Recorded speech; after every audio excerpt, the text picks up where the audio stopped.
Okay, hello. I want to start off by saying I'm a little nervous for this, so if I come off a little awkward, bear with me. For those of you that don't know me or follow me, my name's Rosie. I'm a geoscientist that specializes in herpetology and apex predators. I'll get into all that later. I really wanted to hop on here today, and I've really wanted to do a video like this for a long time, but I was just being really careful on how I approached it or what I said, just because it's a touchy topic for me, at least. It'll be a long story, kind of, about how everything happened for me and how I kind of blew up in the tabloids and media and got coined the world's hottest scientist.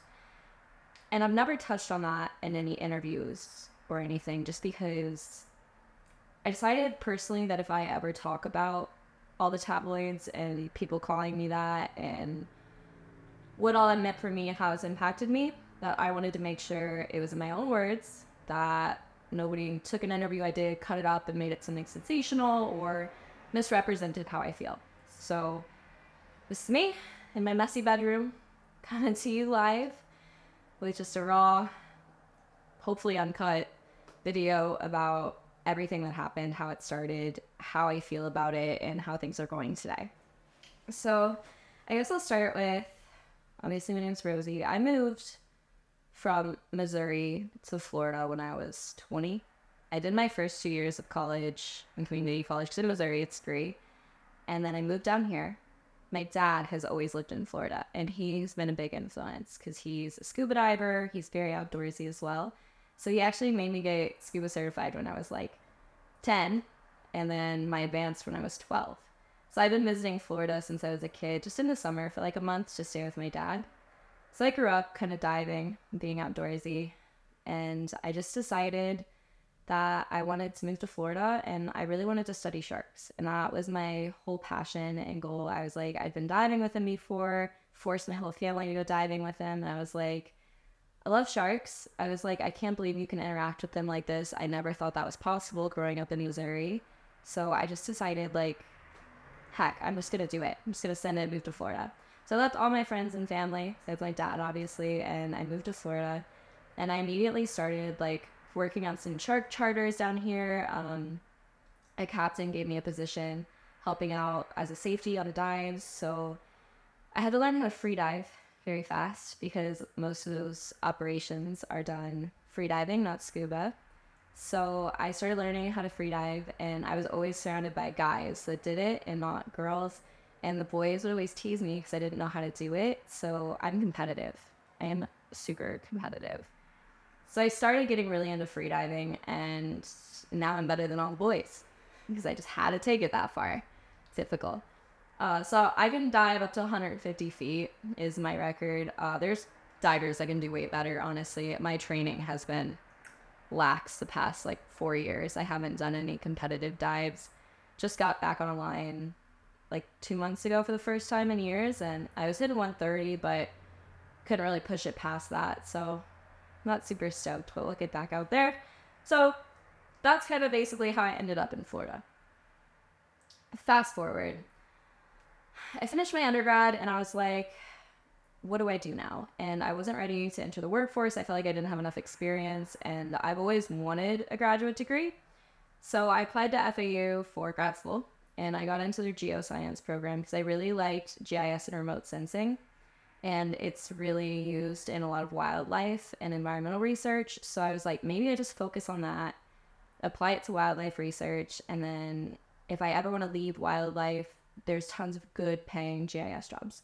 So I did that for grad school. It's always confusing to people, though, to hear that I'm a wildlife biologist, but my degree is geosciences. So I finished that, and well, while I was working on that, I wanted to find an internship, and I couldn't find anything. Like with sharks, there was no place hiring, and if they were, they're unpaid, and it was a gloomy market for that. But when I was looking, a position popped up, and it was for crocodile and invasive reptile biology here in South Florida. And I always been like a little bit of a nerd for like things that can hurt you or kill you or that like most people don't like.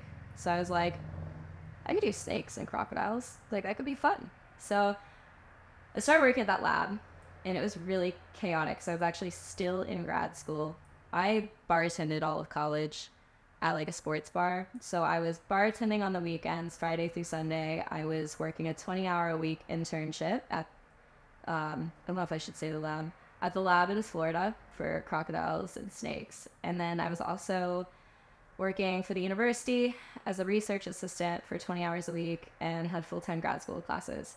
So when I tell you I was working like 90-hour weeks in grad school, I was literally working 90-hour weeks in grad school. I was so stressed out all the time. I worked really hard. And I've always been like that. I've always had multiple jobs. Like even in high school, I was in like a program so I could have 2 jobs while in high school. I was working at White Castle as a fry cook and then at McAllister's Deli. So basically I've always been like that. I've always been a little hustler. So I started working in that lab and I fell in love with the reptiles and the reptile industry. Here in South Florida, it's a lot of influencers as well, working with wildlife. People, like, I met so many people that just own crocodiles at their house. Like, I can call, like, 5 of my friends right now and just go handle alligators or crocodiles, full size, in their backyards, because we just have so many wildlife influencers down here, and it's really easy to keep animals outside here. So I just got really immersed into this industry. And one day, this is kind of where things get crazy for me, is I was working in the lab and we got a call from people that were out in the field and they're like, we just found a Burmese python that's about 18 feet long that has a full-size alligator in its stomach. Well, they didn't tell us an alligator at the time. They said it's something in the stomach, and they sent me a picture from the airboat. And like this whole python was taking up the entire airboat and like very visibly had eaten something very large. So they brought it to us and they're like, can you guys necropsy this? And we're like, yeah, let's see what it is. So we cut up this python and we pulled out a full-size alligator, still intact. It was one of the wildest things I've ever seen in my life. The room smelled terrible. Like it was just crazy to see it in person. Like I can't explain to you how big these 2 animals were.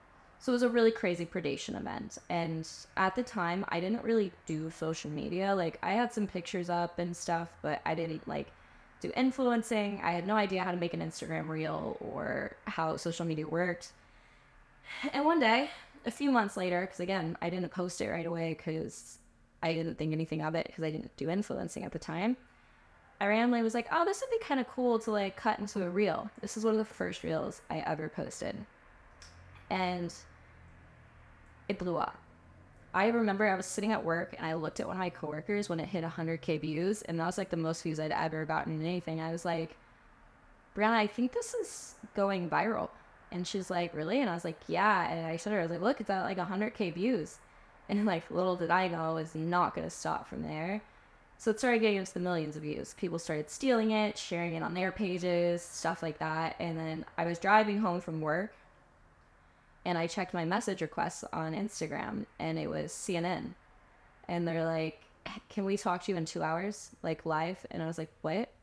And I sent it to my roommate and he goes, that's gotta be fake news. And I was like, no, I swear I looked it up. Like, this is legit. This is CNN, like, is in my DMs. And so I was just like in shock. I was like, I don't know how this works. I was like, I was typing on my computer. I was like, is this like live? Is it recorded? What are they gonna ask me? Like, I was prepping, I was studying, I was like, answer any Burmese python question you could think of. And I got on the call and it was with Jenny Moose, and she was honestly so freaking nice. She was so sweet and supportive and just so genuinely interested in me, or at least that's how it felt. And so I did this interview, barely got ready for it because I was too busy like trying to study to make sure I knew what I was talking about. And they posted that, and they did what it turned out almost every person I interviewed with would do, is that they covered the topic of that, but then they switched from the python to me. So when I did this interview, she starts to ask me questions about Burmese python, stuff like that, and then she switches it to, tell us about yourself. She's like, I'm looking at your Instagram. She's like, do you model? She's like, and asked me all these questions, and I was like, yeah. I was like, part-time, but I don't know what that has to do with anything. Just like answering basic questions. And I was so nervous. They posted the video probably the next day, and I was so nervous. I was with a group of friends, and I walked outside to watch it by myself, and I was bright red and I was panicked because it was the first time like I had done like an interview, and it was on CNN, and I was so nervous that I said something stupid or wrong or like, I don't know. But I watched it, and they did the nicest piece. Like, she ended up doing this whole segment at the end, and she didn't tell me she was going to say any of this, but she was like, called me basically a real life Bond girl and talk about how cool it was, like everything I do, like my free diving and stuff. And I was like crying. I was like, oh my God, guys, it turned out good. I was so relieved. And about the same time I did the CNN interview, Daily Mail reached out to me, and now I know better, but I didn't really know what Daily Mail was about or what they were going to do with it. So they asked me for an interview too, just a really quick phone interview. And I'm not kidding, within like a few minutes of being on the phone with them, they switched it to, so tell us about your modeling. How long have you been modeling for? Like, who do you model for? What companies have you modeled for? Like, weird questions. And then, I'm not kidding, 2 hours later, they came out with an article, and it was just a picture of me in a bikini with the python really small at the bottom, and they titled it like, swallowed whole, bikini model scientist pulls gator from python. And so those two things were like the first interviews that I ever did. And so that was what was coming out. So from those two things, like it just kicked off like a frenzy of media, because CNN and the Daily Mail is huge. Next thing you knew, I had Fox News in my DMs, like several different shows asking me to cover different topics on their programs. And I had tabloids from around the world, actual hard-hitting papers from around the world. I did interviews with hundreds of people. And during this time too, like I was working full-time for the government. So I worked from 7 to 4 every day. I would schedule my interviews either on my lunch break or after lunch. And then as these things started going viral, and one tabloid called me like the world's sexiest scientist or something, I think it was Outkick. And then from there, all the other tabloids stole that. And next thing you knew, it was world's hottest scientist this, world's hottest scientist that. And it was just like, it was thousands of articles around the world, and it was, my Instagram was blowing up. I had so much anxiety, and at the same time I was working full-time. It was just crazy. And then I started having producers reaching out to me. I had over 100 different production companies reach out to me, and I'll cover that separately, because the whole TV industry thing happening at the same time as all this was so overwhelming. Like, I can't explain the amount of stress I was under for probably a full year after this video went viral, because there was just so much media on me and tabloids that like I lost my personal life. Like, I had no personal life for a year and was just trying to work and like do all this, and it was so overwhelming. I think I cried like 4 times because I was like, I just can't do this anymore, because it was just too much. And my poor roommate, like, sweetest person ever, was my biggest supporter, and he's like, you need to take a step back. He's like, you can't just start telling people no to interviews, no to anything that's not paid. And that's really helped me past 2 months. I finally like scaled it back. But branch off here, where was I going? I think I wanted to talk about the whole TV thing. So because of these interviews in tabloids, production companies started reaching out to me nonstop, like hundreds. And I don't know how TV works. Like, I didn't know how TV shows worked. I didn't know what I was supposed to be saying, what I wasn't supposed to be saying. Like, people would call me and they'd be like, what kind of show do you want to do? Like, have you ever thought about it? Like, people were trying to recruit me to like start a reality show down here, all these crazy things. And it was really confusing to me. And then people were trying to get me to sign exclusive with them right off the bat. Luckily, I got a manager. I love him to death. Shout out Chad, because he really helped me through this. And he explained how things worked, and he prevented me from signing contracts that I'm very glad I didn't sign. People were trying to basically just like screw me over because I didn't know anything about the industry, and they'll have you sign exclusive. So if one tried to get me to sign with them for a year, which is crazy. A year exclusive, meaning I can't work with any other producers to develop a show or appear on shows. So I didn't sign with them. I worked with a different company, and I'm still working on developing shows right now, but I really stuck to my guns on it. And I was like, I understand what the tabloids have me like painted as. I was like, but I will not do a show that portrays me as like a mud wrestling bikini model python hunter. And I was like, if I do a show, I was like, I want it to be credible. I want it to be something a little hard hitting and factual or interesting or inspiring. I was like, I don't want to be like the science bimbo. I was like, I don't want that. So I'm glad I stuck with that, because there were a few shows that are already running that try to get me on them. And I said no to, because I was like, it just doesn't fit my image and I don't want to be associated with that. And I'm proud of myself for doing that, because I know a lot of people would have just jumped on the first show that tried to recruit them, especially some of the big name shows that tried to get me. So, still working on shows, but at least the past few producers I've talked to that I agreed to work with really want to do like some cool work, and it's stuff that I'm very passionate about and very knowledgeable on. So hopefully something comes from that, but we'll see. Again, that was just really overwhelming. And as far as the world's hottest scientist, tabloids and things, I have mixed emotions about that. On one hand, let's be honest, it's pretty cool to be like, hey, Google world's hottest scientist. It's me. But at the same time, like I said at first, like, you want to have like that feminist stance of like, okay, well, it's always world's hottest, never world's best. Like, what about the work that I'm actually doing? Like, nobody covers my manuscripts or like papers that I'm publishing. They just cover like, oh, she caught an alligator, her boobs are kind of out, so look how hot this is. But at the same time, it's really drove people to my page, and it helps me reach people for the actual research I'm doing and for the causes I care about, which, you know, like venomous snake species around the world and crocodiles and alligators aren't typically something people want to learn about or support conservation of.